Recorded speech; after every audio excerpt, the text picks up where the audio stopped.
The crisis in Haiti. How bad is the situation, and is there any hope for a political solution? Hello, I'm Anand Naidu, and this is The Heat.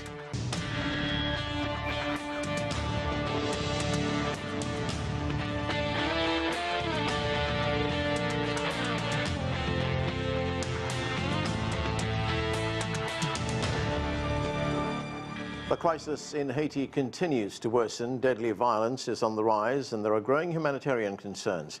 There are also real fears that the capital, Port-au-Prince, is descending into anarchy. Meanwhile, there are some efforts to find a political way forward that could lead to elections in the future. We begin with this report from Dan Collins in Dajabon on the Dominican Republic's border with Haiti. The latest wave of violence in Haiti's capital, Port-au-Prince. A killing spree on Monday that left at least a dozen bullet-ridden bodies in the street. Just the latest attack, and in one of the supposedly safer parts of the city. Last night, around 11 p.m., as we were sitting here, two young boys suddenly appeared and opened fire on several of our brothers. They didn't address anyone. They just came up and started shooting. Even as anarchy reigns in the capital, with rampant violence, food shortages, and more than 360,000 displaced, it can still get worse. It is not hyperbole to say that this is one of the most dire humanitarian situations in the world. Gang violence continues to make the security situation in Haiti untenable, and it is a region that demands our attention and action. The US, along with the Caribbean community, has tried to broker a way out of the political crisis that has allowed gang rule to flourish. A gang-led anti-government insurrection forced Prime Minister Ariel Henry to step down last week. The announcement of this council, we believe, will help pave the way for free and fair elections and the deployment of the multi-national security support mission. And the TPC's goal is to work for and improve the lives of all Haitians. And we're seeing gang members do the exact opposite. But key factions on Haiti's political scene are refusing to join the council. And the instigator of the latest wave of bloodshed, Haiti's most outspoken gang leader, Jimmy Cherizier, alias Barbecue, has ferociously opposed what he calls the intervention of the international community. Amid a power vacuum, an apparent power struggle is going on, with ordinary Haitians caught in the crossfire. That means Haitians are desperately seeking help from their neighbor in the Dominican Republic. Across the border here in Haiti, the UN has warned of record hunger, with 1 in 4 children suffering from chronic malnutrition as a result of the political vacuum and the gang-imposed lockdown of the capital, Port-au-Prince. Food scarcity has pushed up the prices of basic goods, and half of Haiti's 11.5 million face hunger. We're also seeing an interruption in the flow of goods. This has huge impacts on food markets in Port-au-Prince. The main roads to Port-au-Prince are controlled by armed groups. The port was disrupted by armed groups last week and is still not operational. That means food can't come into Port-au-Prince by road or by sea. And of course, air service, flights to Port-au-Prince have been disrupted. As human necessities, food, water and shelter are becoming scarcer, the political roadmap back to some kind of stability seems far out of reach. Dan Collins, CGTN, in Dajabon, on the Dominican Republic's border with Haiti. And to discuss all of this, joining me now here in the studio is Albert Decady. He is a former executive director with the United Front of the Haitian Diaspora. Also with us from Vancouver is Jemina Pierre. She is a Haitian-American scholar and a professor at the University of British Columbia. With us too is Kim Ives. He is English editor with the Haiti Liberté newspaper. And also joining the discussion is Firmin Bakker. He is the co-founder and president of the Haiti Renewal Alliance. Thank you, everyone, for being with us. Albert, let's start right here in the studio. You know, as we just heard, there's escalating violence on the streets of Haiti. There's a worsening humanitarian situation, and all this is taking place in a power vacuum, in a complete political vacuum as well. There are some who are describing this as anarchy. What is your assessment of what's going on? So thank you, Anand, for so Haiti currently, at best, we can describe it as, at least in Port-au-Prince, we can describe it as being chaotic at best. at worst, we are looking in a situation where Jimmy Cherizier has said there'll be a genocide. So we have to take them at their words, and we have to actually intervene very quickly. The international institutions like CARICOM had a meeting. Unfortunately, I think what Haiti needs is a national dialogue. Everybody needs to pause, go to the balcony, and look at the problems, and do the hard work that needs to be done in Haiti. I think I said this on this program before. This cannot be outsourced.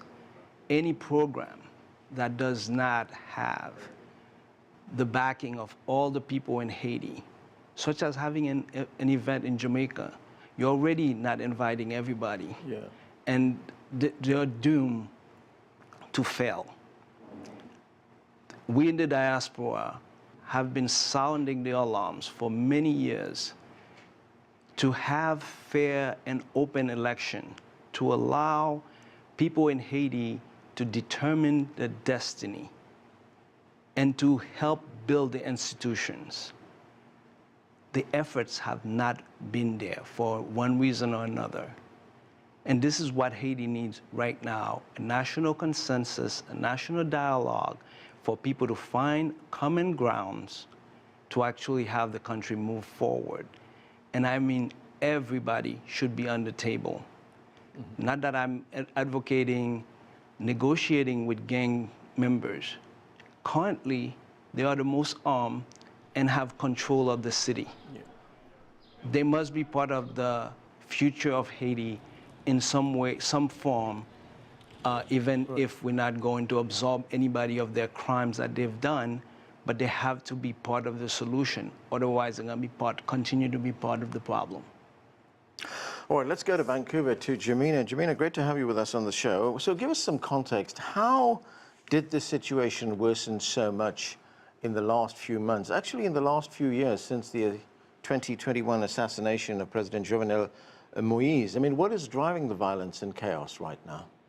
Well, first of all, it is. Thank you for asking this, and thank you for having me. I do think the media representation of Haiti begins with a premise that violence just comes from out of nowhere. That this is just, you know, it just all of a sudden Haiti's in chaos, and people using words like anarchy, which I think are problematic. So I want to just start with that by saying that Haiti does not produce arms. It doesn't produce ammunition. All of these military-grade equipment are coming through privately owned ports by the Haitian elite, the Haitian oligarchs, and they're coming from the U.S. primarily, and some from the Dominican Republic. So that's first.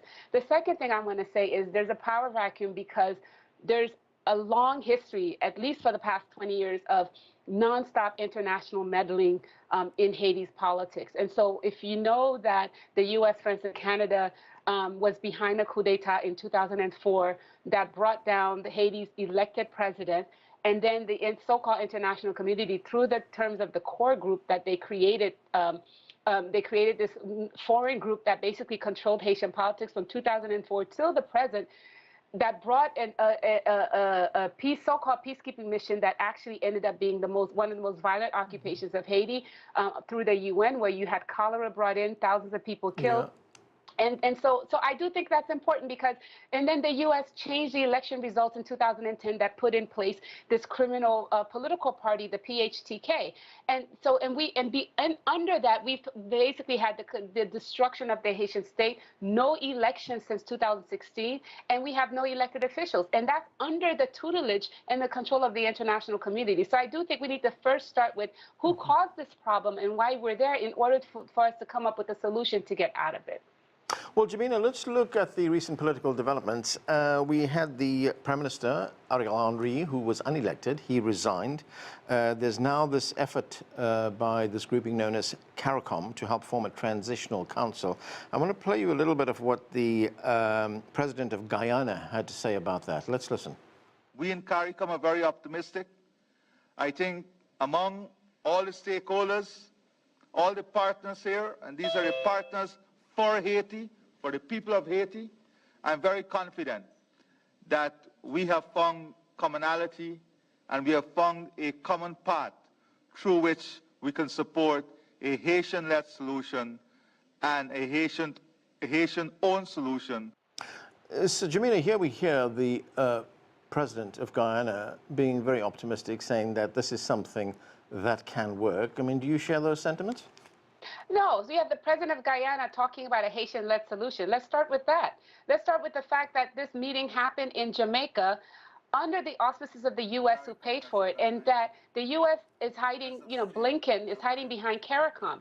The U.S. called this meeting, paid for it, brought all the CARICOM people. So it's the core group. It's the U.S., France, Canada, Brazil, and Mexico that led this meeting. They had a 3-hour meeting before they allowed in the Haitian participants that they handpicked. And then they told the Haitian participants that the only way that they can be at the table was to accept the fact that they would allow a foreign military invasion into Haiti as the first step after signing this decree. So to me, I don't understand how this is a Haitian-led solution when the outsiders make the decision, decide who gets to be at the table, and then set the parameters of the discussion. That already sets us up for failure. And even if they seem to quell the situation now, give it a year or two, a week or two, everything will fall back to where it is because we haven't dealt with the original issue, which is nonstop foreign meddling in Haiti. All right, Kim Ives, you've been following events in Haiti for a very long time. What do you make of this effort by CARICOM to find some kind of a political solution? And if, as Jamina tells us, this is not a Haitian-owned solution, what's the alternative? Yeah, well, this is just a blackface that they're putting on the project of the U.S., Canada, and France to keep Haiti as their neo-colony. What we're seeing in Haiti is not a new violence. This is simply the systemic violence that has existed there for decades, finally bubbling to the surface.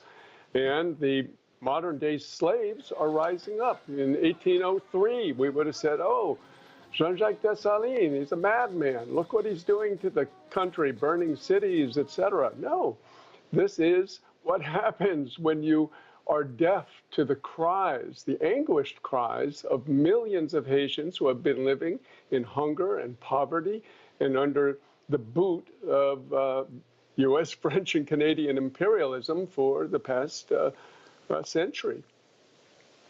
And Kim, as I said, you've been following events in Haiti for a very long time. How would you describe the scale of the current crisis? Oh, it's huge. I think this is really Haiti's second social revolution, not like the political revolution of 1990 when Jean-Bertrand Aristide was elected to power, but one where we're going to see an actual change in the ownership of the means of production, as they say in academic quarters. You have really the lumpen proletariat of the cities, which are growing. When I started covering Haiti 40 years ago, Port-au-Prince was 500,000 people. Now it's 3 million. Why is that? Because the U.S. has crushed Haitian agriculture.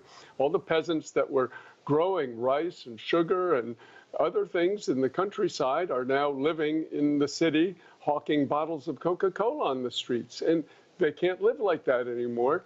And this is really the expression of their dissatisfaction, discontent, and anger. Fairman, one of the major figures in this current crisis is a very powerful gang leader. His name is Jimmy Cherizier, is also known as Barbecue, that's his nickname. He's also warned against outside forces picking Haiti's next leaders. As Albert told us a moment ago, the country can't be controlled by gang leaders, armed groups, but at the same time, they can't be excluded. So where do you see this going? Well, first, thank you for having me today to talk about the current situation in Haiti. And as the other guest has indicated, this is not a problem that started yesterday or today.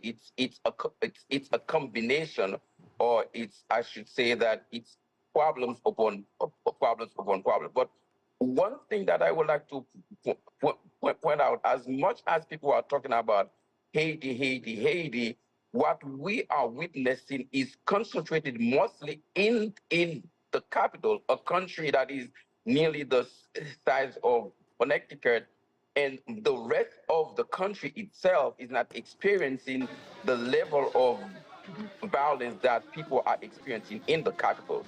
Now, the reason why the rest of the country is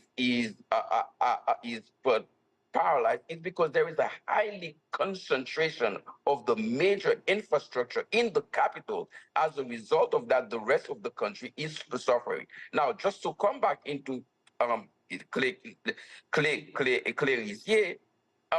we have to look at it. These are people who indicated that, or say that they're fighting for the people of Haiti.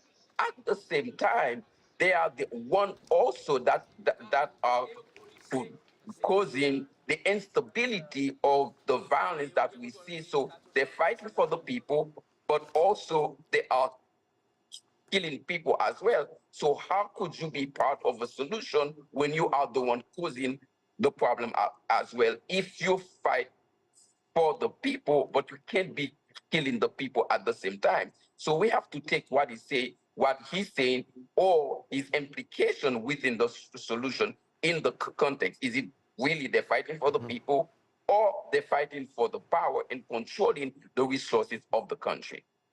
Jamila, Femin poses an interesting question there with specific reference to Jimmy Chirizier and the role he's playing in Haiti right now, that these gangs are playing, or armed groups as they are called as well. I mean, as he says, or asks the question, how can you be part of the solution if you are actually contributing to a lot of the instability that's going on in the country right now? I mean, what kind of role do you see for groups, these armed groups, in the future? Well, I'd also, before I answer that, I'd like to also say we need to ask the same question of the international community, because how could they be part of the solution when they're part of the problem? So that's the first. The international community, US, France, Canada, and Brazil, okay?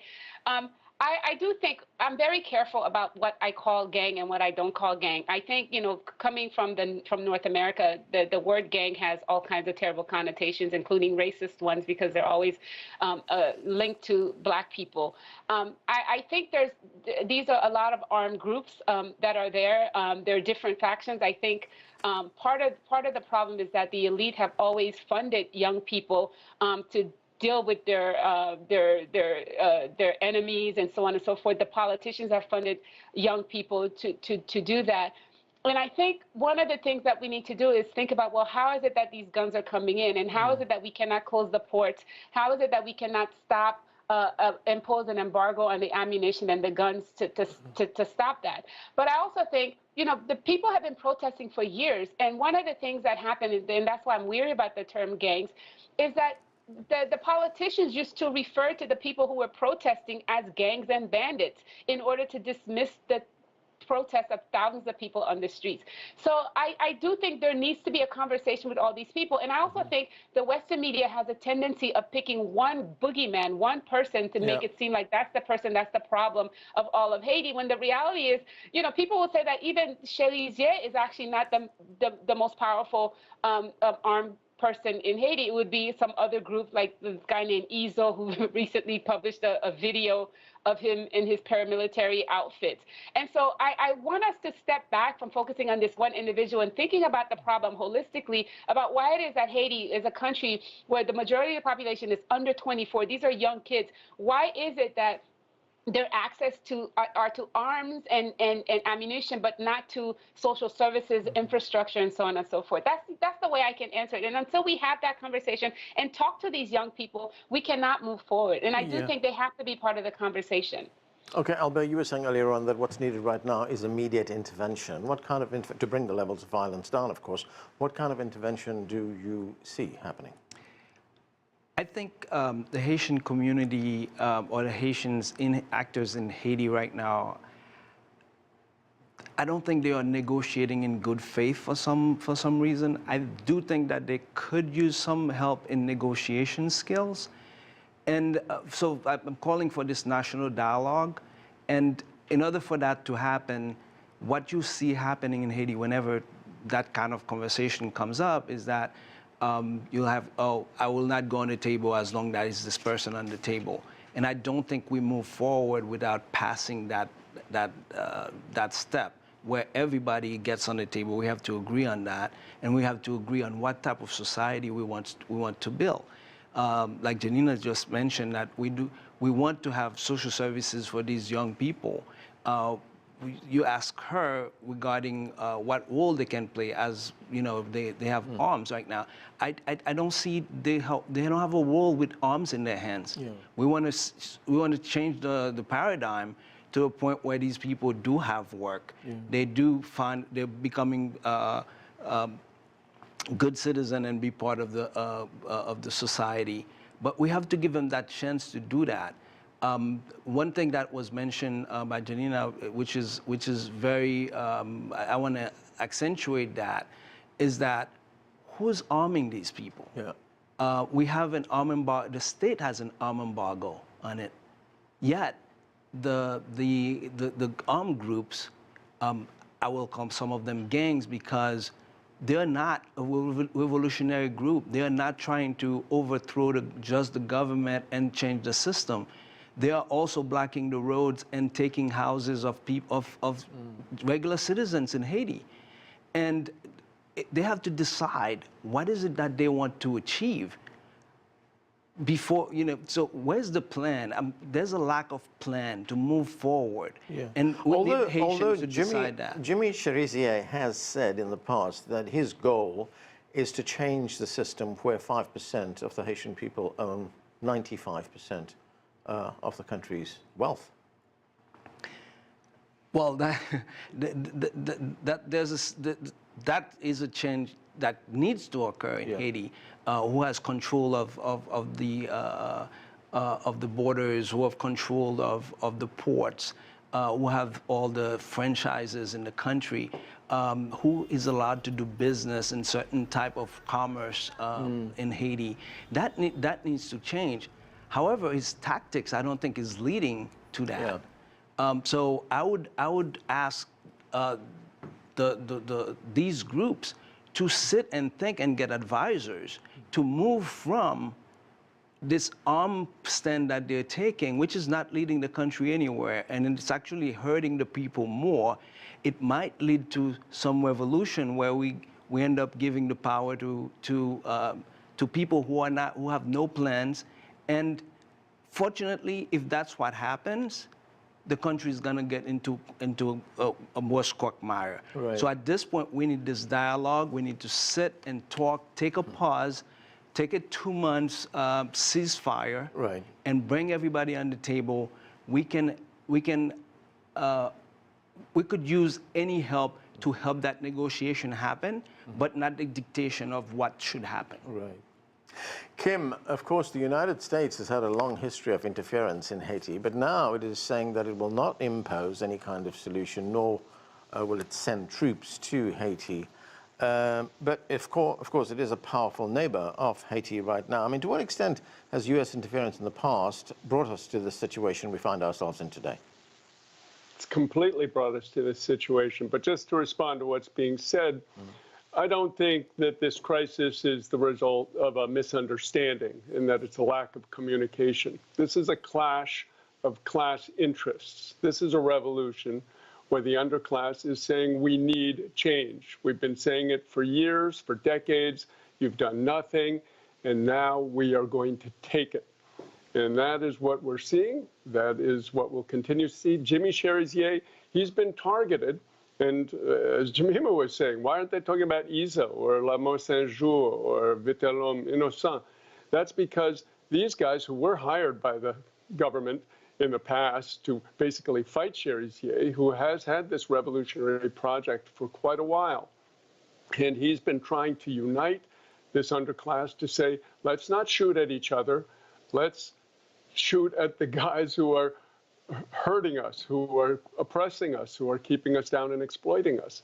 And this is why he's been targeted by the U.S. State Department, by the National Endowment for Democracy, by the entire U.S. government and its mainstream media apparatus as the boogeyman, as the bad guy. So I think We always see this demonization. Charles Perrault, when he was fighting against the Americans a century ago, he was also called a bandit. They're always going to call the person calling for systemic change a bandit. Fermin, we've just got a few minutes left, a little bit of time, but you know, we're looking at Haiti, which is a country of 11 million people. It's one of the poorest countries in the world. And I guess, you know, one of the immediate concerns is providing for people in the country. But where does one even start to turn around the economy? That's a lot to unpack. We have to go and look at the country as a whole. And I always say that the country Haiti is a country of 27.5 kilometers square. What we're talking about is concentrate in less than 10% of the country. So we have the 90% of the country that's not developed, that needs funds for development.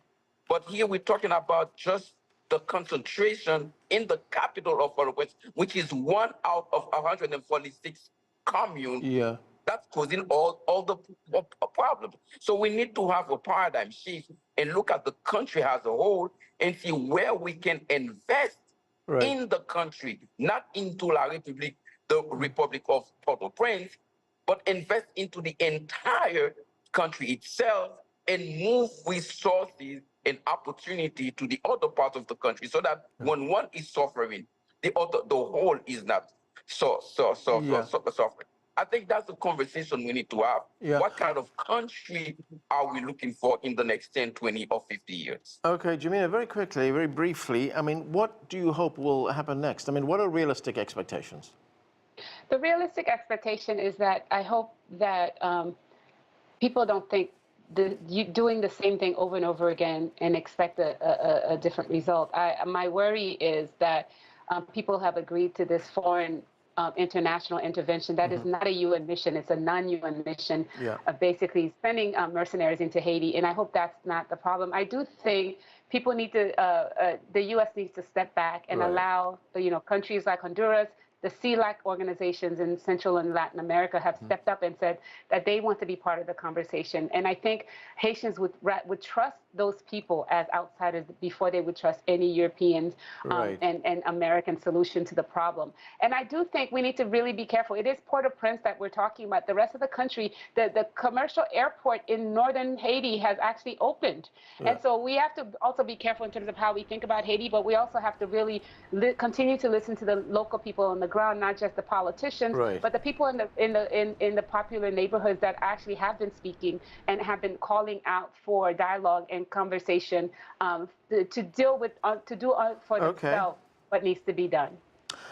Okay, that is where we are going to have to leave it. Thanks to all of you for being with us. That was The Heat. I'm Arnold Naidu in Washington, D.C.